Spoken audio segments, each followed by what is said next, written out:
So we got this amazing car.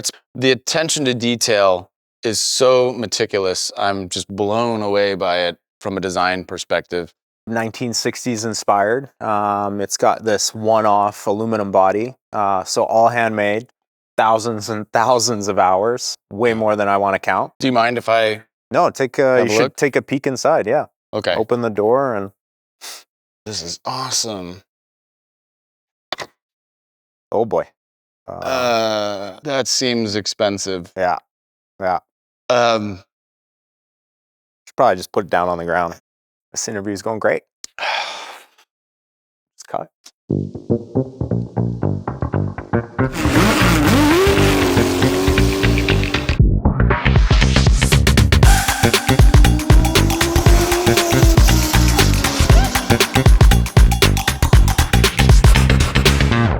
Thanks for having me, man. Great to meet you. Ross. Nikita, thanks for coming. I've been told you have a twin brother. Is that actually true? Yeah, he's somewhere around, not here, obviously. Is this a Fight Club situation? A little bit of a Fight Club, yeah. He's imaginary. There is no brother. Yeah. All right, so there's in theory a twin brother roaming around.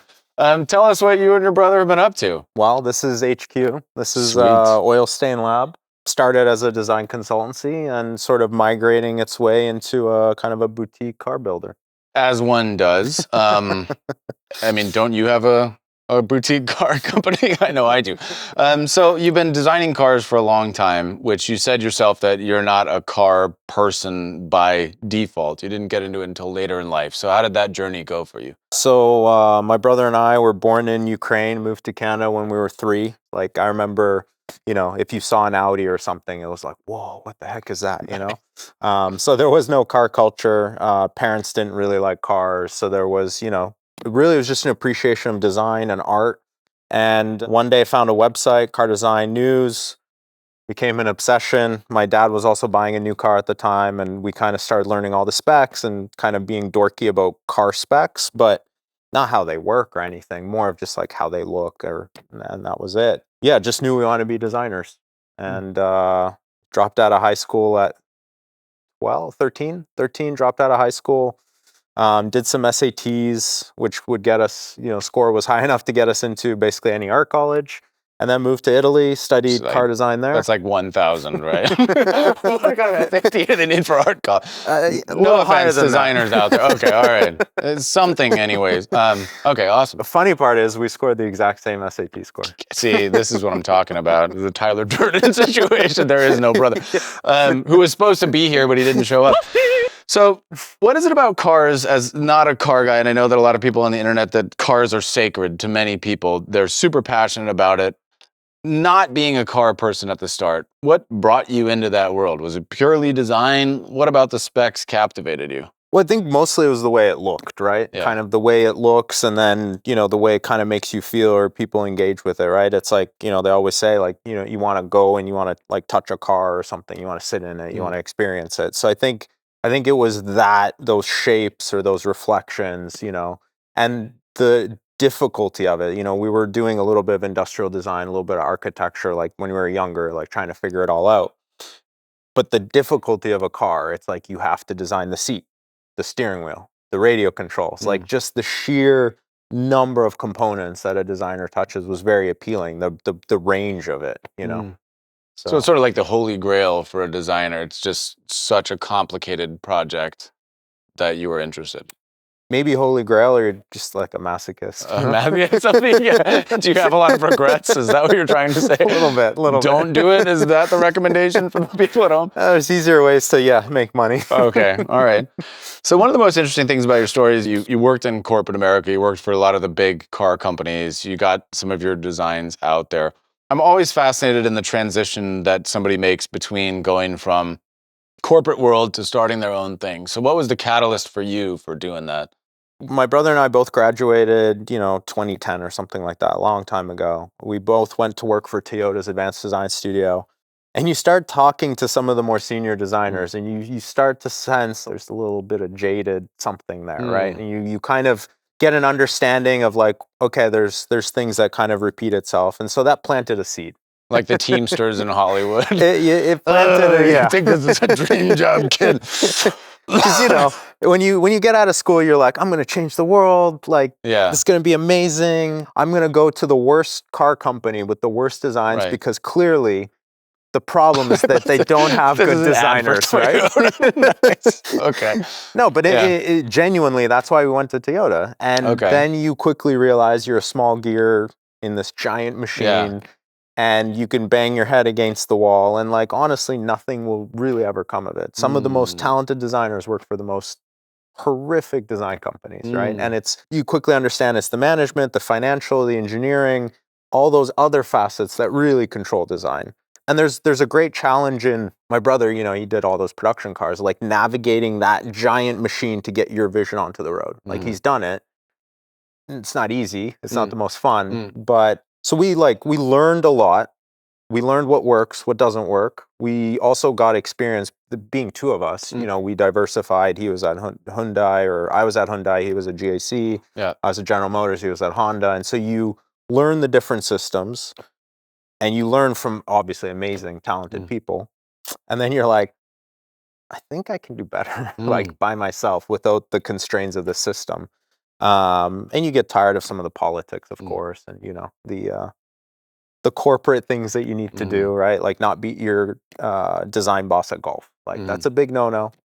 Don't beat your boss in golf. You can't beat your boss at golf? Not at Toyota. Wow, okay. Because Toyota's Japanese. Yeah. I mean, is this a Japanese culture thing? I think Okay, it is, yeah. interesting. So that's not the Toyota way in their book. The Toyota way is be bad at golf. So what was it like applying for a job as two people? Was that unusual? Did they have deja vu? Did you interview at the same time? So, I mean, it was very interesting because we went through school together. We went different ways through our internships, but, you know, we always wanted to graduate together and like finish that journey. So we graduated together, getting a car design job. You know, I think there's been some statistics, it's harder to get into the MBA. Like, I don't necessarily believe that, but it's challenging. So I think out of our graduating class, my brother and I were the only ones who got jobs in California, which is like the place to be. Whoa. And not only that, but we got a job at the same place, which is like unfathomable, really, for there to be two openings. So a few years ago, relatively recently, you split off. You said, we're going to make what is essentially a supercar. Is that what I would call it, or is there a better name for it? Oh, yeah. So just before COVID, we had this bright idea to basically start Oilstainlab and kind of start our exit from the corporate world. It actually turned out pretty good because everybody was work from home. And so you could work on your own stuff in many ways without, you know, massive oversight from your boss. And the idea was to, like, we're obsessed with storytelling. And we went to school in Italy, which is coach building, which is like a very traditional way of sort of building one-off cars.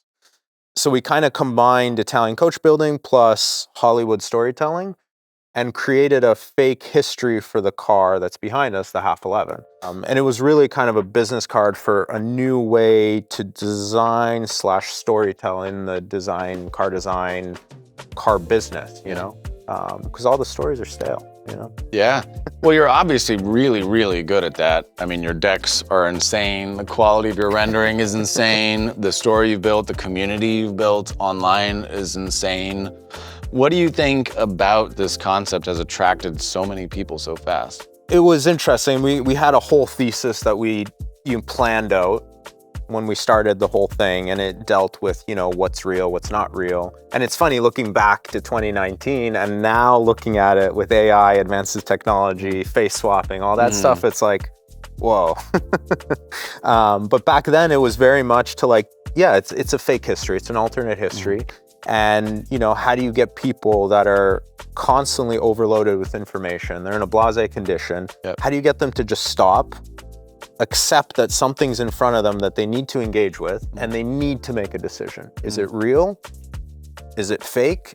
Do I want to believe, or do I want to like get angry, right? So it's like, and it's a great filter, because if you choose to believe and you choose to engage to have fun, it's a very captive audience, right? You're preaching, you know, to your people. Right. So it was a very good filter. And it was a little bit controversial, which, you know, always helps with publicity. I mean, that's the internet in a nutshell. I was going to say the fact that anybody chose not to hate is good. But people love their cars. They love their toys. And there are a lot of attitudes. I've learned from researching you and your history, the attitude that people have about these original cars, like the Porsche 911, stuff that means nothing to me. But there are a lot of people who are really passionate and say, oh, you chopped half of that off and you can't do that because that's not cool. And this car never actually raced in that race, therefore, right? I mean, you've been up against stuff like that. Do you still get things like that, or are people mostly on board? It's kind of funny because I think at the start, like you said, you know, Porsche 911, very iconic car. We've had a few of them. We love it, actually. Yeah, so I mean, we played into it. Like when we would get hate or whatever, we would create these images of like a protest and then change all the protest signs to like, leave my 911 stock, don't cut my 911. Nice. We did a Christmas catalog one year and we made a Porsche chainsaw. So you could cut your 911 in half. You know, like we just embraced it because it's fun. It's the internet. It's fun. Very clever. I mean, you're very media savvy. That's awesome. The famous oil stain, is it right there? I feel like is that the stain on which it was all based? And like, what is with the oil? You've got this collection of oil over there. What's the deal behind that oil? Yeah, so we've been collecting oil from like fancy cars, famous cars, race cars, very sort of exclusive cars. We have an idea. It's part of a sort of an exhibit we want to do. And it talks about, you know, kind of the energy transition and sort of recycling stuff and the circle of life of products and all sorts of stuff. But we're just too damn busy making a car. Nice. The big question, you play with reality a lot. You switch and you fuck with people's minds, which is awesome. Is the half 11, is the future of the supercar, is it electric? Wow, that's a loaded question. We think the future is, diversified, basically powertrain. So we're excited about EV, we're excited about combustion. I think there's a lot of stuff that's left on the floor through like the OEM process where they're just afraid to take risks. So we're gonna take those risks. The car that everybody's been seeing, is that electric? So that car is not electric. It's pretty famous for the noise it makes. That might change soon, but for now, it's American V8.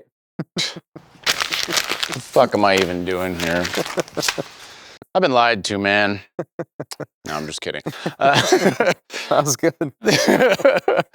But that's that's what the angle we're all approaching this from. Because a lot of people you've talked to so far, there's car enthusiasts, which we know is a sacred thing. And I'm not trying to disrespect any of that group. My thing, like we talked about before we started taping, is more of the future and tech and all of those types of things.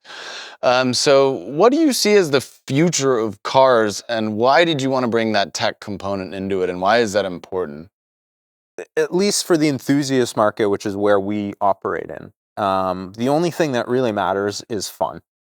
That's it. Like we're building toys, right? We're not saving the planet. We're not, saving the world from some sort of catastrophe. Do you want me to re-crumple my paper because I already threw it away? Should I do it again? We basically we're creating fun, and through that fun, you can create sort of a deployment or a future vision of what is, I guess, positive EV or positive hydrogen or any other technology, right? Do you feel that this kind of fun toy tech is a great way to bring about a certain kind of change, or is it just a different way to have fun?